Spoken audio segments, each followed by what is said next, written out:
அசையா சொத்துக்களை பதிவு செய்யும் போது அசல் ஆவணங்களை சமர்ப்பிப்பதை கட்டாயமாக்கும் வகையிலான சட்ட முன்வடிவு சட்டப்பேரவையில் தாக்கல் செய்யப்பட்டுள்ளது.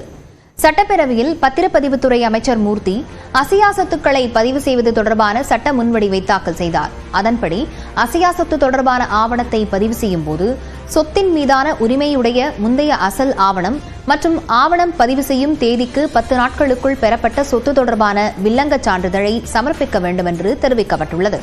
இந்த ஆவணங்களை சமர்ப்பிக்காத ஆவணங்கள் பதிவு செய்யப்பட மாட்டாது. பதிவு செய்யும் சொத்து மூதாதையர் சொத்தாக இருந்து அதற்கான அசல் ஆவணங்கள் இல்லாத நேர்வில் அந்த சொத்து தொடர்பாக வருவாய்த்துறையால் வழங்கப்பட்ட பட்டாவை சமர்ப்பிக்க வேண்டும் என்றும், இல்லையென்றால் அந்த ஆவணம் பதிவு செய்யப்பட மாட்டாது என்றும் குறிப்பிடப்பட்டுள்ளது.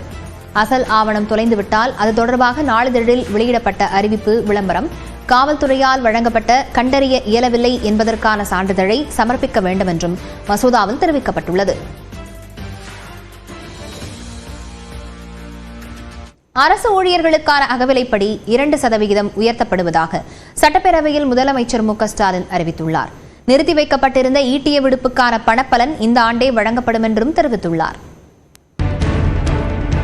சட்டப்பேரவையில் 110 விதியின் கீழ் பேசிய முதலமைச்சர், அரசு நடைமுறைப்படுத்தி வரும் நலத்திட்டங்கள் அனைத்து மக்களையும் சென்றடைய பணியாற்றும் அரசு ஊழியர் ஒவ்வொருவரையும் பாராட்டுவதாக தெரிவித்தார். அரசு ஊழியர்களின் நலன் கருதி அவர்களுக்கான 9 அறிவிப்புகளையும் முதலமைச்சர் வெளியிட்டார். அதன்படி கொரோனா காலத்தில் நிறுத்தி வைக்கப்பட்டிருந்த அரசு அலுவலர்களுக்கான ஈட்டிய விடுப்பை சரண் செய்யும் நடைமுறை அடுத்த ஆண்டு ஏப்ரல் முதல் செயல்படுத்தப்படும் என்று நிதிநிலை அறிக்கையில் தெரிவிக்கப்பட்டிருந்த நிலையில் அரசு ஊழியர்களின் கோரிக்கையை ஏற்று ஈட்டிய விடுப்பு நாட்களில் 15 நாட்கள் வரை வரும் அக்டோபர் முதல் சரண் செய்து பணப்பயன் பெறலாம் என்று முதலமைச்சர் அறிவித்தார்.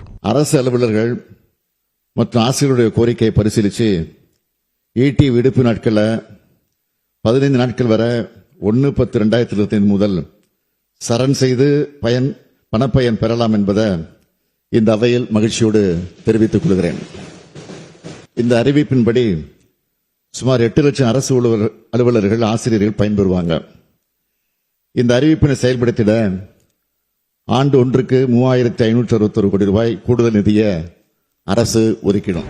மத்திய அரசு அலுவலர்களுக்கு கடந்த ஜனவரி 1ஆம் தேதி முதல் அகவிலைப்படி 2 விழுக்காடு உயர்த்தி வழங்கப்படும் என அறிவிக்கப்பட்டதன் அடிப்படையில் மாநில அரசு பணியாளர்களுக்கும் ஜனவரி 1ஆம் தேதி முதல் அகவிலைப்படி 2 விழுக்காடு உயர்த்தி வழங்கப்படும் என்று முதலமைச்சர் தெரிவித்தார். ஓய்வூதிய திட்டங்கள் குறித்து ஆராய்வதற்காக அமைக்கப்பட்ட குழு வரும் செப்டம்பர் மாதம் அறிக்கை அளிக்கும் என்றும் முதலமைச்சர் தெரிவித்தார். அண்மையில் பழைய ஓய்வூதிய திட்டம், பங்களிப்பு ஓய்வூதிய திட்டம் மற்றும் ஒருங்கிணைந்த ஓய்வூதிய திட்டம் ஆகிய 3 ஓய்வு திட்டங்கள் குறித்து விரிவாக ஆராய்ந்திட ஒரு குழு அமைத்து அந்த குழு தனது அறிக்கையை மற்றும் பரிந்துரையை 9 மாதங்களுக்கு சமர்ப்பிக்க ஆணையிடப்பட்டுள்ளது.